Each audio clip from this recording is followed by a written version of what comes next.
right, muri Zimbabwe pasina kuti kumbovenga bozona kwaona nokuti these guys dzinenge dzinengotaurawo zvese anotanga anovenga nyika yake, right. Inini Zimbabwe ndoida, ndotonakirwa neZimbabwe zvekudaro, ndosoka chiona kuti inini ndogara ndichiexposa corruption. Munhu wese anoita zvekuti any funny trick kuda kutanga zvekuparadza nyika uchiita corruption, ndobva ndatokuexposa, ndonyaya dzandinchida. But nhasi panapa andakuya neyo, ndanguya neiri different. Pane mufana anoitwa Marvelous Nakamba, munongomuziva mese, akasainwa neAston Villa, ndobva adzoka kuZimbabwe.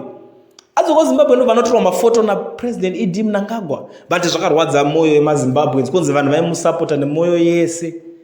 Zvichakadaro ndobva adzokera kuAston Villa, mbva asvika bva offloadwa ikoko. Offloadwa ndobva aenda kuLuton. Akutambira Luton iyaya yaanga kutanga kutambira Barrow, izvozvo yadzokera kurelegation. Atodzokera back to zero, atomubhuza ka. Because relegation munenge matomabhuza ka.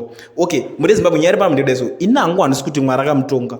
Handisi kuti kana kuti chichi, ndringoti imimi malessons amakadzidzawo pazvinhu zvindapi. Munoionawo sei situation yemukomana uyu makada kuitarisa. Tell me.